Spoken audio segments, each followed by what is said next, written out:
So, whenever we're talking about the first parts of our Bible, might as well be talking about any part of the Bible.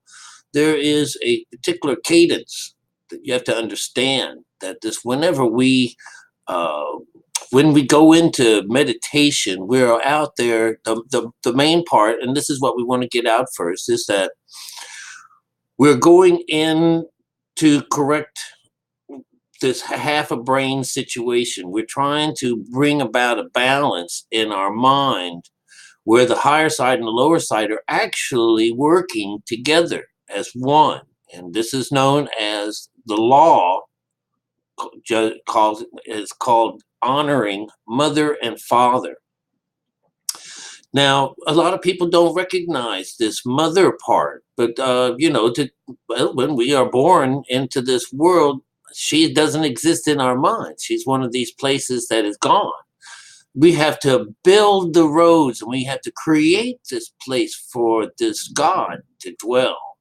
And so God represents two things. God represents the physical side of us and the spiritual side of us. That's mother and father, all right? But when we are born, all we have is father. So we have to look for this connecting device. And this connecting device is our internal electrical system. The way is the chakra system. This represents Jesus. This is how he comes about. So you'll find that it's all about an internal movement in order to get this God on, connect, turn this light switch on inside of us. Whereas most of the people on earth are waiting for this light to come to them from outside and then get killed, you know? Well, we can kill ourselves through meditation. It's a type of killing off the old self, because when we bring mom and dad together, this is introducing God now. This is Elohim, mother and father. Yeah, now you're cooking with God. God is not father by itself. So you'll have to get through that. If you cannot understand the difference between what God is, which is mother and father, Elohim, and they made us in his image, and that represents the lower, that's father, and the higher, which is mother, that's our image, that's the body. That's all God asks us to do, is connect up with her. That's all the Bible is telling us to do, connect with her. All right. The Bible is full of this. You connect to the bitch, you connect to the whore, all hell's gonna break loose. All hell breaks loose. So what do people do? They join religion. Well, there's your snare. That's what that means. A snare is something that you step in and you're stuck. You're stuck until you can get yourself out of it. But if you're in one of these places where you want someone else to come and help you, and someone else has got to come and do all the work for you and all this stuff that you just have to sit back and do nothing, well, you're that's called the folly, and we don't live off the folly. Well, you do it first. That's following religion. Gotta go to the queer, not the queer, sorry about that. Yeah, that's the queer side. That's the Bible, the biblical homo is someone who follows religion, believe it or not, because those two things come from the outside world. Your skin, which is father, and the outside religion.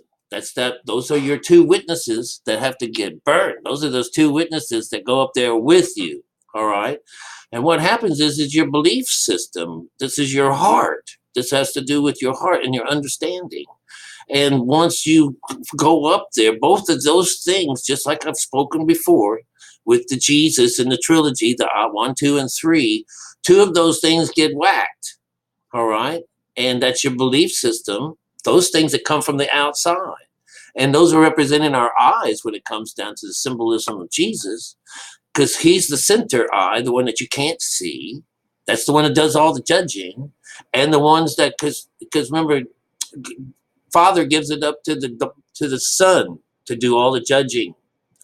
All right. And everyone thinks that's Jesus. Well, that is Jesus. Did you know that you're Jesus? Okay. You're Jesus. You're God. All right. And it's your belief system. So there is no outside people to mark down whether or not you did this. There is no one on the outside world in mankind that can look at you and say that hey, no one witnessed this. You can't be close to God. The only people that are witnessing this is you. All right. Not only do you have God and mother and father in there and Jesus, this is when you finally make that day, when that day finally comes, when the end of time finally comes, you will know that he's in there with his father and his father and everyone is in there together as one. This is what it means to have monotheism, you know. And how do I know this? Because I've been there. I've done this and I understand our Bible and I can sow that seed now correctly. And instead of sowing it on the wayside, which is what you get when you join religion, and the devil comes and takes it, whatever's in your heart, away, takes it out. You are now cut off, and you're stuck on the religious side. That means you're feeding the lower. That means Satan is your boss. There's only two: Satan or God. Satan, father; God, mother and father. Satan, all by himself, father. God, mother and father. All right. So let's get past that so that we can go about learning something. Okay. And those are the most important parts of it. Knowing who mom and dad are: Jesus, Christ. I hope you got that.